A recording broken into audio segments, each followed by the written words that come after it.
कल हमने गीता सुनी थी, पढ़ी थी कि जब दुर्योधन चक्रव्यूह देखकर घबरा जाता है, भयभीत होता है, तो वह गुरु द्रोणाचार्य के पास जाता है।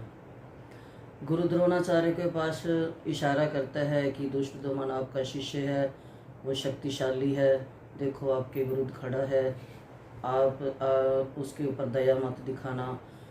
फिर भीष्म पितामह को कहता है कि आपका अर्जुन जो है वो प्रिय है। द्रोणाचार्य को भी कहता है कि अर्जुन आपका प्रिय शिष्य है, आप दया मत दिखाना, बदल मत जाना, मेरी तरफ रहना। और भीष्म पितामह को भी यही कहता है कि पितामह आप दया मत दिखाना, मेरी तरफ युद्ध करना। बहुत कुछ कहता है। कहते कहते उसको याद आता है कि देखो जो सारे योद्धा मेरे लिए आए हैं वो क्या सोचेंगे कि पितामह से ही ज़्यादा बातें कर रहा है, गुरु से ही ज़्यादा बातें कर रहा है। तो वो बात को बदल कर कहता है कि मैं पितामह को इसलिए कह रहा हूँ पितामह के बारे में कि पितामह अवृद्ध हो चुके हैं, इसलिए इनकी चारों तरफ से रक्षा करना, इनकी सुरक्षा पर ध्यान देना, क्योंकि अब ये बूढ़े हो चुके हैं, युद्ध करते हुए कहीं व्यस्त हो जाएं तो इनके चारों तरफ आप सुरक्षा का घेरा रखना ताकि कोई शत्रु आकर इन पर आक्रमण ना करे। फिर वो कहता है कि जो आप मेरे लिए अपने प्राणों को हथेली पर रखकर युद्ध करने आए हो, अपने जीवन का त्याग करके मेरे लिए मेरे साथ खड़े हो, मैं आप सबको हृदय से आपका स्वागत करता हूँ और आपको प्रणाम करता हूँ। ऐसे दुर्योधन को पता था कि मेरी मृत्यु भीम से है।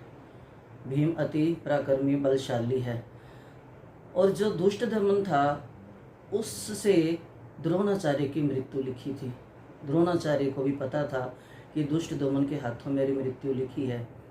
ये इनका द्रुपद का और द्रोणाचार्य का राजनीतिक झगड़ा था, जिससे द्रुपद ने एक ऐसा यज्ञ किया था जिससे उसको ये दुष्ट दमन मिला था, जिससे कि द्रोणाचार्य की मृत्यु हो सके। पता द्रोणाचार्य को था, लेकिन जब शिष्य बनकर आया गुरु गृह में शिक्षा सीखने के लिए, तो तब द्रोणाचार्य ने जानते हुए भी उनके से कोई भेदभाव नहीं किया, उनको उन्हीं शिष्यों की तरह अच्छी शिक्षा दी, अच्छे शास्त्र और शास्त्र चलाने की विधि दी, उनको निपुण किया, अच्छी तरह शिक्षा दी। तो यही होता है कि भेदभाव ना करना, गुरु को सबको एक समान शिक्षा देनी चाहिए, इससे भी शिक्षा मिलती है। और तब जब द्रोणाचार्य सबको कह के उधर बातें कर रहा है और उधर अर्जुन भगवान को कह रहे हैं कि अहे केशव, मेरा रथ दोनों सेनाओं के बीच में लेके चलो ताकि मैं देख सकूं जो मेरे साथ युद्ध करने आए हैं वो कौन कौन हैं। जो धर्म का पक्ष छोड़कर अधर्मी कुधर्मी दुर्योधन की तरफ, अधर्म की तरफ लड़ने आए हैं, कम से कम मैं उनको देख सकूं वह कौन हैं तो सारे अति बलशाली योद्धा, लेकिन वो कौन हैं जो धर्म के विरुद्ध युद्ध करने आए हैं। तो इतना कहकर जब अर्जुन भगवान श्री कृष्ण को कहते हैं कि हे ऋषिकेश, मेरा रथ उधर ले चलो, तो अर्जुनोवाच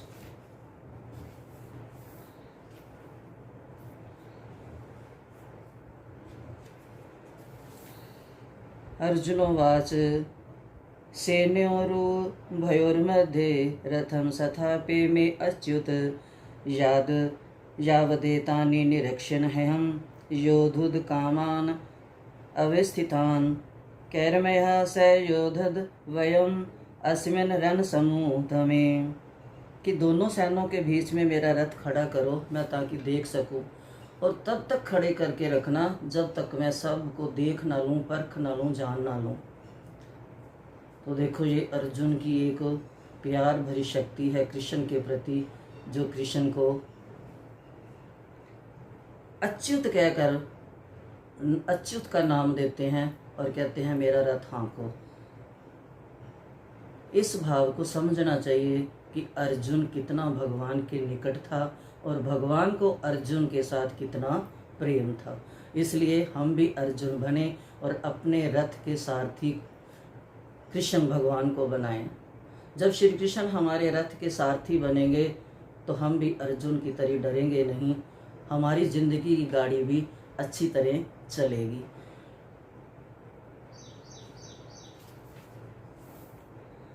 तो ये जब संजय उधर धृतराष्ट्र संजय को पूछ रहे हैं, जब हम पहला श्लोक गाते हैं, धर्म क्षेत्रे कुरुक्षेत्रे समवेतायु युद्धस्वा मामकः पांडवा च किम कुर्वत संजय। तो वो क्या कहते हैं कि किम कुर्वत शब्द पर ध्यान देना चाहिए कि क्या हुआ। धृतराष्ट्र ने 9 दिन, ये 10वें दिन की बात है जब धृतराष्ट्र कहता है कि संजय मेरे और पांडु के पुत्रों में क्या हुआ। क्या 9 दिन उसने कथा नहीं सुनी, उसको युद्ध का ध्यान नहीं आया, लेकिन वो निश्चिंत था कि हो सकता है अर्जुन जो है उनको पता था कि ये युद्ध नहीं करेगा। भीष्म पितामह दादा के साथ युद्ध करने से और अपने रिश्तेदारों के साथ युद्ध करने से ये मना कर देगा, और मेरे पुत्र भी जो हैं क्या पता धर्म नगरी में जाकर कुछ बदल जाए, इनके विचार बदल जाए और युद्ध टल जाए। निश्चिंत था, इसलिए 9 दिन तक उसने संजय से कोई प्रश्न नहीं किया कि क्या हुआ क्या नहीं हुआ। 10वें दिन क्या कहते हैं, किम कुर्वत संजय, भी मेरे और पांडु पुत्रों के बीच में क्या हुआ। क्या हुआ का मतलब कि उससे पहले कुछ हो गया था। जैसे कोई दुर्घटना होती है या एक्सीडेंट होता है तो जब सब इकट्ठे होते हैं क्या बोलते हैं, अरे क्या हुआ क्या हुआ क्या हुआ, ऐसे कहते हैं ना सब, क्योंकि दुर्घटना पहले हो चुकी थी, एक्सीडेंट पहले हो चुका था। तो इसलिए इसमें भी इस शब्द पर ध्यान देना चाहिए, किम कुर्वत की क्या हुआ, कि इसके पहले कुछ हो गया था जिसके बारे में संजय से धृतराष्ट्र पूछना चाहते थे भी वहाँ क्या हुआ, 9 दिन से जो हो रहा है वो मेरे को बता। तो ये गीता में एक एक शब्द जो है ये बहुत ही विचारणीय और सोचनीय है, और है भी दयालुता पूर्वक भरा हुआ, दया से भरा हुआ है, जो हमारे को भगवान की तरफ लेके जाता है। तो जब भगवान को कहते हैं कि मेरा रथ दोनों के बीच में खड़ा कर दो, तो भगवान फिर दोनों सेनाओं के बीच में खड़ा करते हैं। अर्जुन जब देखते हैं मेरे मामे, मेरे चाचा, मेरे सखा, मेरे भ्राता, मेरे पुत्र पौत्र सब खड़े हैं, तो अर्जुन जो है वो उन सब को देखकर घबरा जाता है। अर्जुन कहता है कि हे श्री कृष्ण, मैं युद्ध नहीं करूँगा, अगर इनको मारकर मैं युद्ध जीत भी जाता हूँ तो इस युद्ध का क्या फ़ायदा, मैं किसको दिखाऊंगा। अगर मैं राजा बनता हूँ तो मेरे को कोई देखने वाला नहीं होगा, तो उसको फ़ायदा क्या। हम भी अगर कोई कोठी बंगला या कार कुछ भी लेते हैं, कोई चीज़ खरीदते हैं, कुछ बनाते हैं, तो दूसरों को लगता है ना कि हमारी चीज़ कोई देखे, हमारे को कोई अच्छा कहे कि कितना अच्छा घर बनाया है, कितनी अच्छी गाड़ी है, कितना अच्छा तुम्हारा कारोबार चल रहा है। तो ऐसे ही अर्जुन कहता है कि मैं किसको दिखाऊंगा, अगर मैं सारे विश्व को भी जीत लूँ तो मेरा वो जीत जो है किसी काम की नहीं। जीत तो निश्चित थी, ये दुर्योधन को भी पता था कि जीत निश्चित है। जब पितामह ने शंख बजाया था, लेकिन वो दुर्योधन के मन को शांत करने के लिए उन्होंने शंख बजाया। वो खुश तो हुआ, लेकिन साथ ही साथ पितामह ने क्या कह दिया कि जीत निश्चित नहीं है, जीत सामने खड़ी है। क्योंकि उधर श्री कृष्ण है, उधर धर्म है। और जिस रथ पे बैठे थे श्वेत घोड़े, श्वेत रथ, वो रथ जो है अग्नि देवता ने दिया था। वो रथ भी कोई छोटा मोटा नहीं था। और उस रथ के ऊपर जो झंडा लगा था, जिसके ऊपर हनुमान जी विराजमान थे, वो भी कोई सामान्य नहीं थे। क्योंकि जब राम और रावण का युद्ध हुआ था, तब राम की विजय में सहायता किसने की, हनुमान जी ने। अब वो ही जब राम श्री कृष्ण के रूप में अर्जुन के साथ कौरवों से युद्ध करने के लिए खड़े हैं, तो तब हनुमान जी क्या पीछे रहेंगे। हनुमान जी झंडे के ऊपर विराजमान हैं। तो उनके रथ के ऊपर कौन है, श्री राम, और श्री राम के साथ कौन है, बलपूर्वक हनुमान जी, अति बलशाली, महाबलवंत और संत भगवंत हनुमान जी हैं। और जहाँ पर श्री कृष्ण है, श्री देवी, श्री विष्णु, विष्णु के साथ श्री लक्ष्मी, और विष्णु ही जब राम रूप में आए तो सीता माता श्री देवी, वैभव की देवी सीता माता, और जब वो श्री कृष्ण के रूप में आते हैं तो श्री क्या है, वही श्री लक्ष्मी वैभव। तो विजय किसके साथ है, वो अर्जुन के साथ ही है। ये दुर्योधन को भी पता है, लेकिन वो जाहिर नहीं करता, पता है इसीलिए वो डरा हुआ है।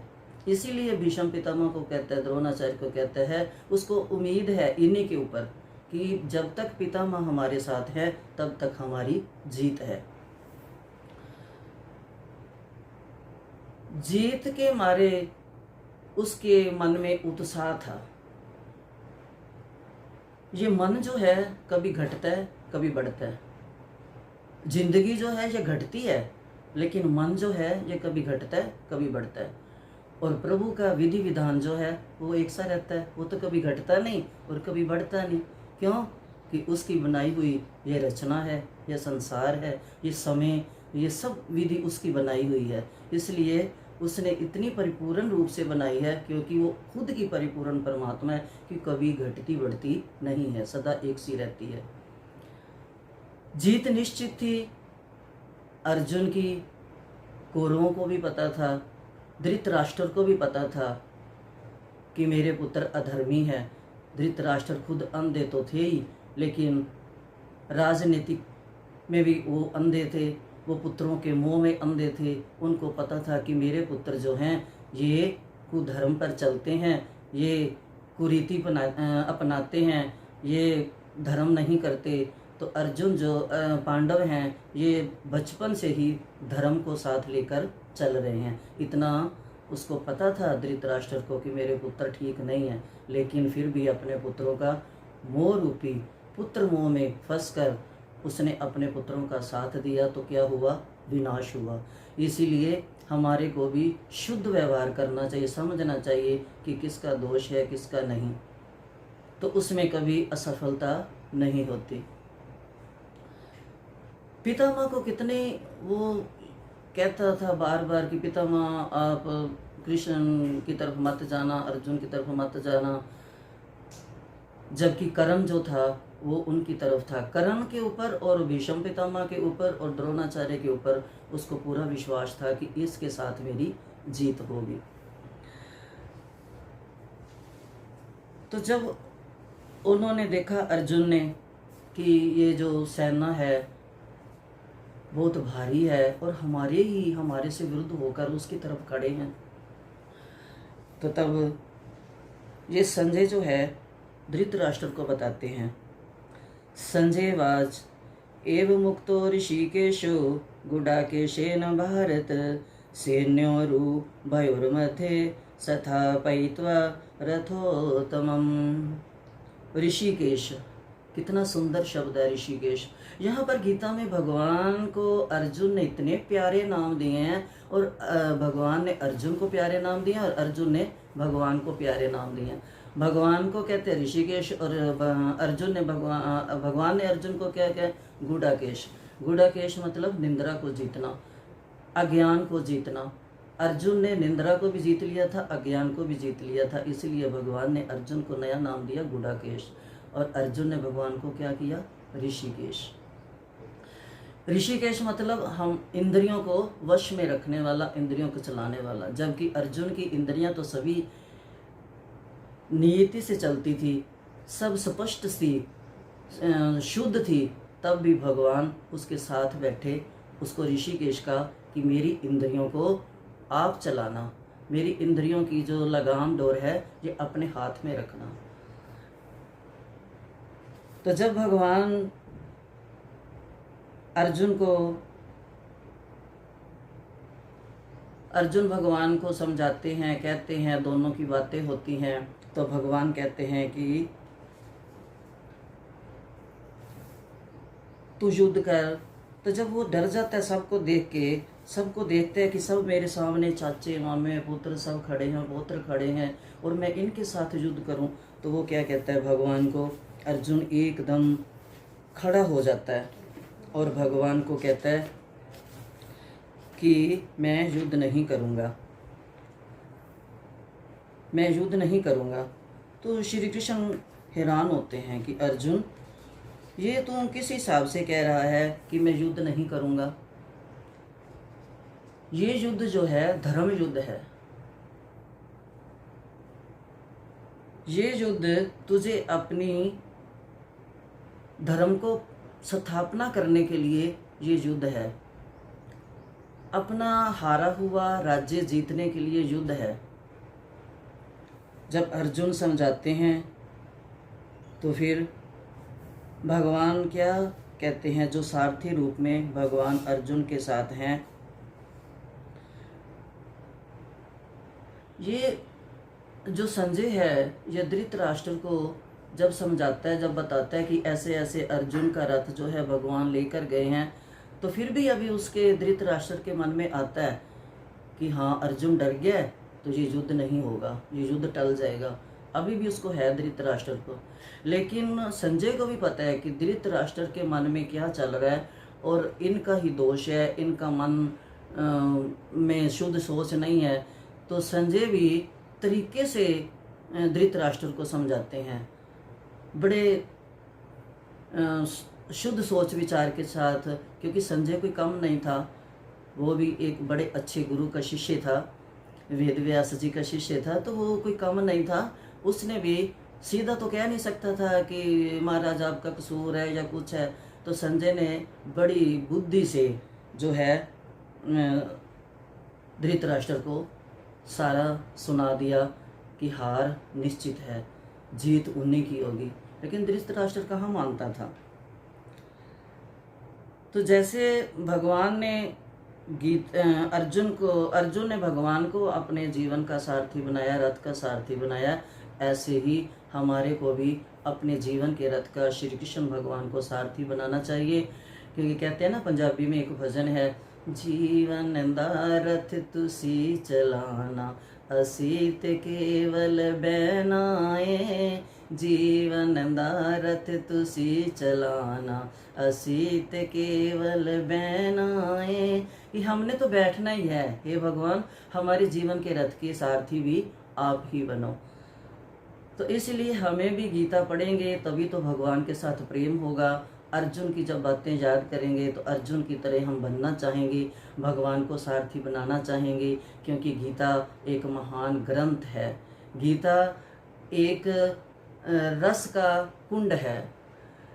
क्यों कि वो एक रसिया के मुख से आई है। भगवान कौन है? रसिया, रसिक। उनके मुख से जब निकली है तो क्या होगा? रस का भंडार है गीता। गीता एक मधु है, मधु कुंड है। जैसे मधुमक्खी हर फूल से शहद इकट्ठा करके अपने उस छत्ते में इकट्ठा करती है, तो जब इकट्ठा होकर रस मधु के रूप में होता है, तो ऐसे ही भगवान ने कहीं कहीं शास्त्रों से, उपनिषदों से, सब से लेकर वेदों से सार इकट्ठा करके भंवरा रूप बन के भगवान ने जब सब शास्त्र रूपी फूलों से वो मधु इकट्ठा किया है, तो ये मधु का कुंड है, ये मीठा है, ये संजीवनी भी है। क्योंकि धरती के ऊपर अर्जुन को माध्यम करके भगवान ने ये संजीवनी बूटी हमारे लिए बनाई है, तो ये संजीवनी भी है। गीता गंगा भी है।